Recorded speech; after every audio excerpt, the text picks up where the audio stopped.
Welcome to the program. I'm Charlie Rose. This is a special edition of Charlie Rose the Week. Highlights from the Democratic National Convention in Philadelphia. Just ahead, Hillary Clinton makes history. Donald Trump courts controversy. And for the very first time, the early work of photographer Dion Arbus goes on display. She's mostly known as a portraitist, and these photographs, for the most part, have never been seen before.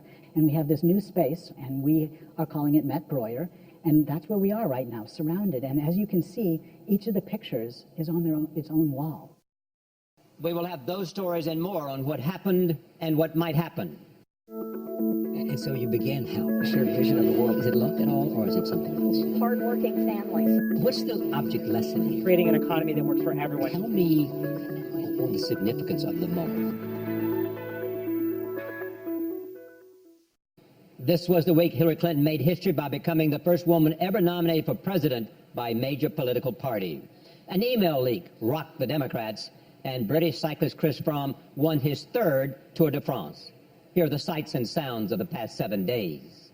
Reagan's would-be assassin is cleared for release. It's not new that he's going to be out, but what is new is that he could be out completely.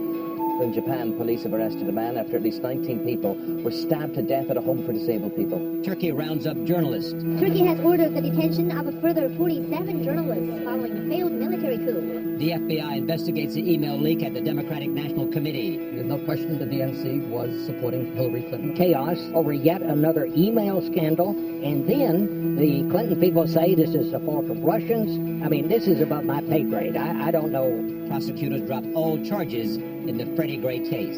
As long as all of the law is properly considered, and as long as this was a fair process, then justice was done. Verizon buys Yahoo. Overall, I think it represents just a huge amount of scale and opportunity for Verizon.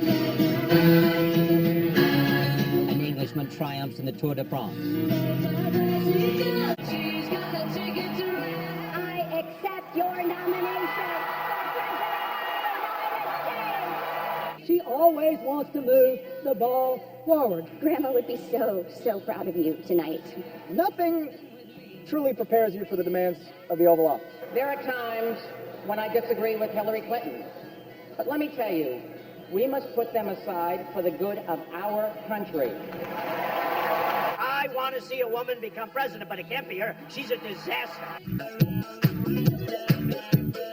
A solar-powered plane circles the globe. The solar-powered plane landed in Abu Dhabi, completing the first ever round-the-world flight on an aircraft without using a single drop of oil.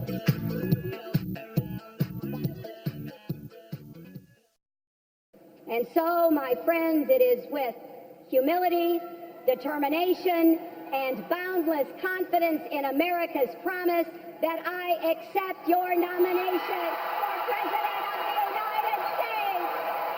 Hillary Clinton made history Thursday night when she became the first woman ever nominated to be president by a major political party. If fighting for affordable child care and paid family leave is playing the woman card, then deal me in. It has been a bruising primary season, and the nominee reached out to the disaffected on both sides of America's political divide. Whatever party you belong to, or if you belong to no party at all, if you share these beliefs, this is your campaign. And Hillary Clinton was on the attack, highlighting the differences between her convention and Donald Trump's convention. He's taken the Republican Party a long way, from morning in America to midnight in America. She cast doubt on her opponent's integrity. Donald Trump says he wants to make America great again. Well, he could start by actually making things in America again. She challenged her opponent's readiness. Donald Trump says, and this is a quote, "I know more about ISIS than the generals do." No, Donald, you don't. And she also questioned her opponent's temperament. Imagine him in the Oval Office facing a real crisis.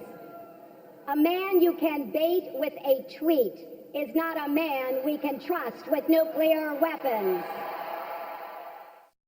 Joining me now from Miami is Katie Turr of NBC News. Here in New York is Megan Murphy. She's the Washington bureau chief for Bloomberg. Also Jonathan Karl, the chief White House correspondent for ABC News. And John Heilman, managing editor of Bloomberg Politics and the co-host of With All Due Respect. I am pleased to have all of them on this program. I begin with John Heilman.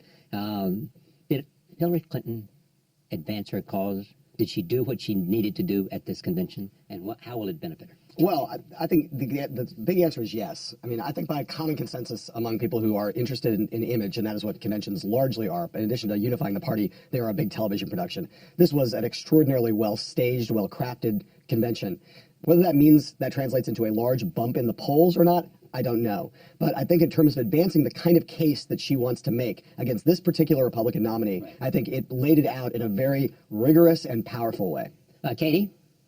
Well, I think what the convention did a relatively good job of doing was try to humanize Hillary Clinton. And what you had in that convention right there was speech after speech going out and showing who Hillary Clinton was behind the scenes, what she was like as a wife, as a mother, how she has played into this political world we live in now for the past 30, 40 years. And I think they did a good job of that. The question is, does that translate to voters? I was speaking with some Republican operatives today who believe that ultimately it's a question of her trustworthiness, and they didn't get to that point last night. Of course, the Democrats would disagree. Okay. Just to be devil's advocate on that point, I think one of the issues for Hillary Clinton is the fact that we're talking about this so much, how much we had to humanize her, even though we've known her for more than 3 decades in the public eye. And that's one of the things that you see journalists, people in the media repeatedly talking about is, were they effective at humanizing her? And I think in some ways it only brings back the point that she does seem still such an elusive figure. Yeah, but I want to come back on that, in that I thought that they did humanize her, and I also thought that they raised this question that she'd been caricatured as a cartoon figure, and that she was seeing the real Hillary Clinton for the first time.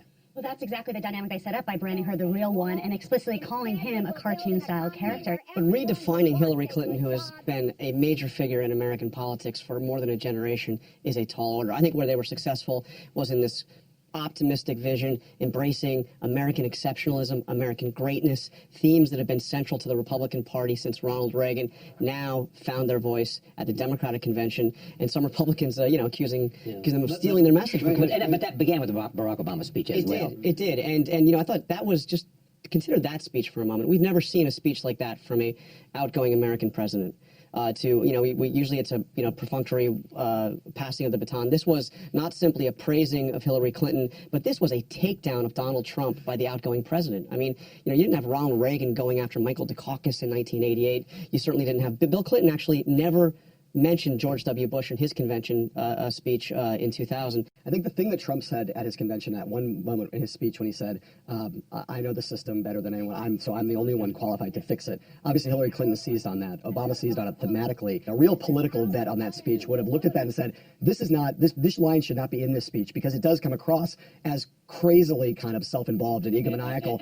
And they made this suggestion hinting of fascism. Right, and again, that plays right to the caricature the Democrats want to advance against Trump, and there's obviously they have a lot of material to work with there, but to hear that in his own words and then to be able to throw it back and say, America is not about one person who can fix things. America is about we, not about I. That became a very powerful through line, and it was true in Obama's speech, it was true in Hillary Clinton's speech, and it leaves Trump open, I think, to a kind of critique that could be quite powerful, again, with the kind of voters Katie's talking about.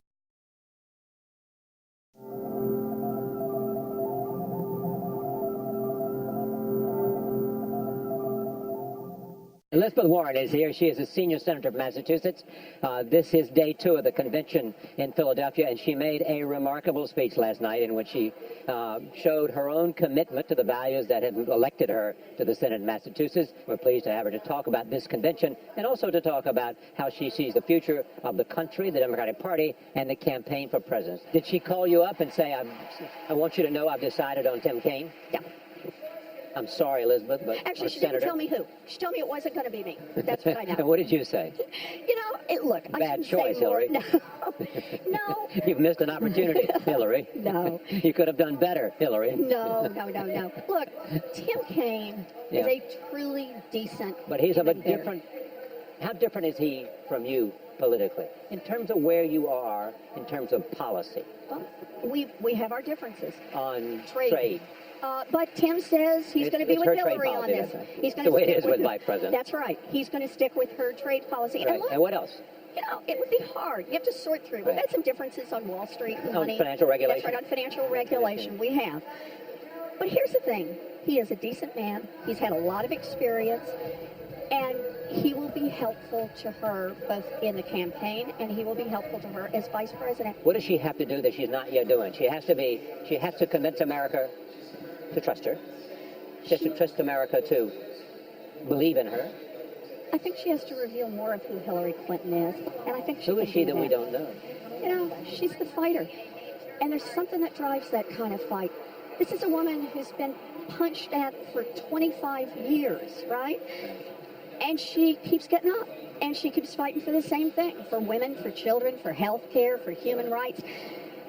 There's something deep in you that makes you stand up and do that kind of fighting. And I think that's what she's got to show people. But I'll tell you this, I like women who fight. I do too, very much. Good. One last question about the Senate. Washington Post had a piece about you are emerging as a power in the Senate. You feel in some sense that this is Elizabeth Warren's moment? Look, I feel like right now America is here and the United States Congress is over here. And it is time to get that Congress in alignment with where the needs and the energy and the demands of the American people are. There are a core set of things we ought to be doing in this country that have huge support from Democrats, Republicans, and independents. We ought to raise the minimum wage. We ought to refinance student loans. We ought to expand Social Security. That's the sort of thing that most Americans think is just good Can't do that without sense Republicans. change. I'm glad to have Republicans on this, but no, we you got to can't convince them.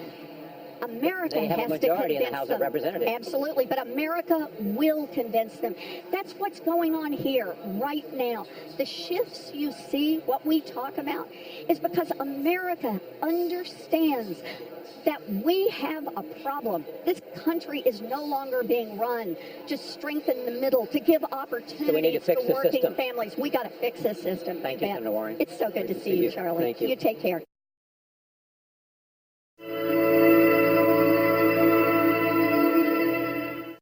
The man who led the team that brought Hillary Clinton to victory when she was nominated for president in Philadelphia is a young political strategist named Robbie Mook. I'm not an IT expert, and I'm not an international affairs expert, but what the people who are experts are saying to us is first and foremost that Russian state actors did break into the DNC system. They stole these emails, and that as a result, they are likely the ones who leaked them for the purpose of disrupting this convention, disrupting the campaign, and hurting Hillary Clinton. I think the other thing we've seen in the last few weeks is that Donald Trump said that he doesn't think the United States should necessarily defend our Eastern European allies against the Russians. The So Republican you are saying platform that you Russian believe that the Russians are trying to influence the American election, and therefore they hacked the DNC. The experts have told us that Russian state actors were the ones who took those emails. They were likely the ones who released them, and they probably did it for the purpose of helping But Donald see, that's Trump. the interesting point. Probably did it. There is no evidence that they did it to influence the American election. Well, I think it is awfully convenient timing that these emails were leaked on the eve of our convention. I think it's a highly suspicious coincidence. But again, we need to let the experts investigate this. We're told the FBI is now investigating it, which I think is appropriate. But has And we need anybody to get the told you facts. that the Russians intended to do this in order to influence the election and see Donald Trump elected president? Anybody? No one has made that direct connection yet. What we know is that the DNC was broken into. We do not have knowledge that the RNC was broken into, and we have not seen any similar leaks to hurt Donald Trump. That's what we know. So what happens next in this story? Well, the DNC is conducting a review. Obviously, appropriate action will be taken. But look, we're really proud of the campaign and the primary that we ran with Bernie Sanders. We are working hand in hand with them here at this convention. We ran a primary on ideas. Those ideas are reflected in our platform, and we are going to be working together. Senator Sanders has said he will work on behalf of Secretary Clinton. Are you surprised that having been in politics as long as she had, First Lady of Arkansas to Secretary of State, candidate and nominee of the Democratic Party, that there's still questions about character and about trust and about who she is? Hillary Clinton has been a pioneer for women in this country, and she has fought hard for things like healthcare reform. You know, she fought for healthcare reform in the 90s. She failed. What did she do? She got right back up and kept fighting, worked in Newt Gingrich's Republican Congress with Democrats and Republicans until we got the children's health insurance program. What does that do? That puts a target on you. She's been the subject of relentless attacks from Republicans for decades. Why were the Republicans investigating Benghazi? They said themselves it was to suppress her poll numbers. So she's taken a lot of hits. She has a lot of scars to show for the fight she's had. Give us a sense of whether you worry that this general election is going to be a dive down. It's going to be the worst in terms of insults, in terms of character assassination we have ever seen. And does that turn people off? I think the election could be that. I think the Republican convention was that. You heard doom and gloom. You heard a lot of talk about Hillary Clinton. We barely heard anything about specific ideas that Donald Trump had to actually make a difference for people. Hillary Clinton's going to talk about how we can make our country stronger by coming together, making the biggest investment in jobs in 70 years, making college affordable again, tuition-free college for working and middle-class families. But my overall point is this can be an uplifting election.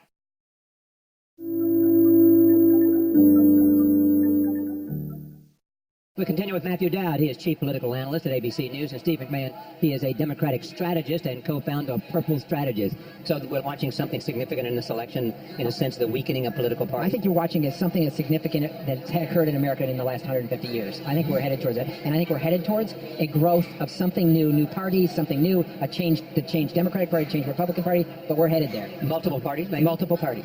It's possible that there could be, I mean, if you think about the common strain of the Donald Trump-Bernie Sanders campaign, they're basically campaigns of aggrievement. And it's essentially an argument to middle-class voters.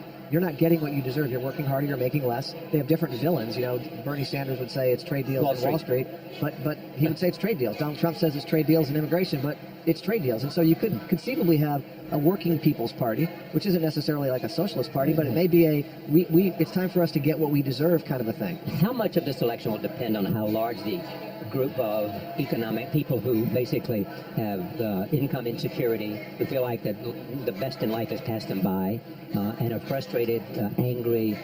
How large is that group? And is that group, if it's large, can they determine the election? Well, I think what you're seeing is the real fundamental pivot in this election right now, which has not happened before. This is not a geographic election. This is a demographic election. And the pivot is on working class without college and working class with college. She is overperforming among whites with college degrees.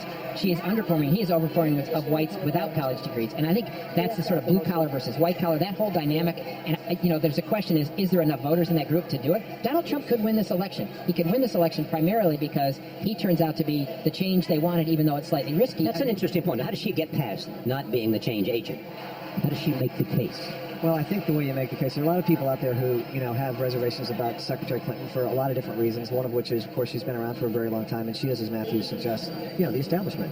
On the other hand, and it may even have a sense of the position she's held and some of the accomplishments that she's responsible for, but I don't know that they have a very good sense of Hillary Clinton the person. And one of the things that, that you see in political campaigns all the time, it's why candidates often start their campaign with a bio, is to establish a sense of shared values and a shared understanding and a shared vision of the world. And I'm not sure people have that with her. Isn't that amazing? And one of the most best-known people in the world. People don't feel like they really know her, or parts of her that her friends know are not known. Well, it's interesting to me is that you have two of the most popular people. That's not popular. Who voters don't quite really know what they are like in private. Fundamentally, Donald Trump and Hillary Clinton. There's a sense of these mammoth public figures, but who are they really? It's sort of what Ivanka tried to speak to in her speech last week. I think there's a bit of that with Hillary in the course of this. I think one of the things about this election, and I think that's the importance of this convention, is there's a group of voters that don't like either one of these folks, that don't trust either one of these folks, but they're looking for a signal of what should they do. What happens between the end of the conventions, the end of July, and Labor Day, when the campaign really kicks off? What can happen in that period? Well, a lot of people assume, it's just going to go dark and everything will go behind. I think it's not. I think it's going to be an intense period. I think that's going to be the biggest vetting period of the entire campaign. Because once you get to Labor Day, it starts to get on a roll, then there's debates, and you get all involved in this. I think August is a vetting period. I think there's still a vetting that needs to be done on the Republican side of Donald Trump and Mike Pence in the course of it that's not been fully done. And I think there's going to be some vetting on Tim Kaine and Hillary Clinton in the course of that. To me, August is going to be nasty, but it's going to be a serious vetting of these candidates.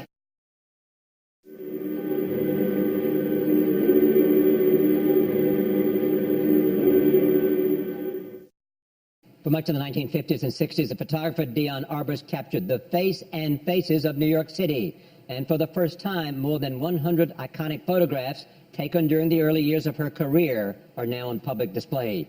Senior producer Courtney Litz and editor Aaron Clark have our story.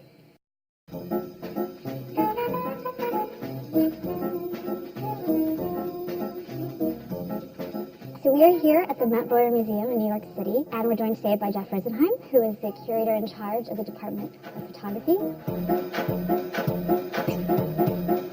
Why don't don't you start by telling us a little bit about Dion Arbus as an artist? So Dion was born in New York City in 1923, and around 1956, she began to explore the streets of the city with her camera.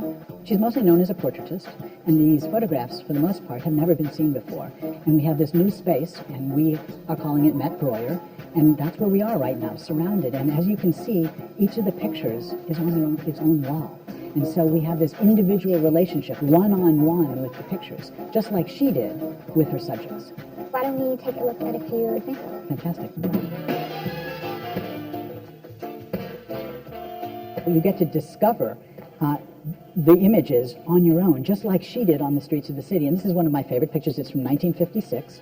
And what we're looking at is an interaction that she had with a pedestrian on Fifth Avenue. And what I find so remarkable and what shocked me when I discovered this image is that she sort of has the ability to separate the individual from the society. We also have a really nice picture of the most common figure in New York City, probably still to this day, a taxi driver with passenger or two in the back.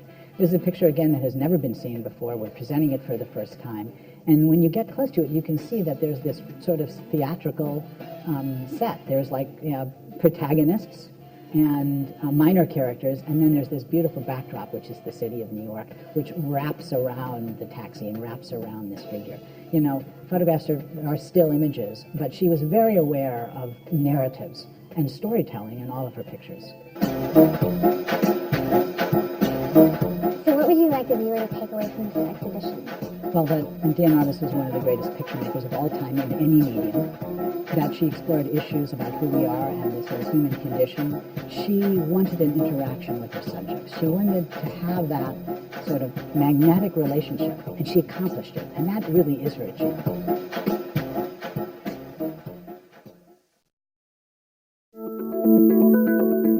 Here's a look at the week ahead. Sunday's the final round of the PGA Championship at the Baltusrol Golf Club. Monday is Army Day in China. Tuesday's opening night for the Broadway revival of Cats. Wednesday, the 2016 World Yo-Yo Contest in Cleveland, Ohio.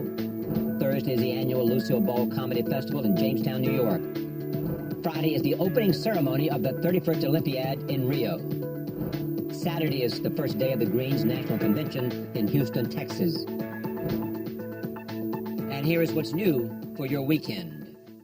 Matt Damon comes to theaters in the title role of Jason Bourne. You're never going to find any peace until you admit to yourself who you really are.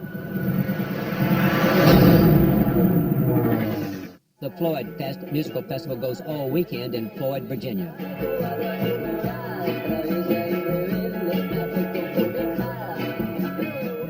And on Saturday, Barnes & Noble stores nationwide hold midnight parties for the new Harry Potter script book, Harry Potter and the Cursed Child.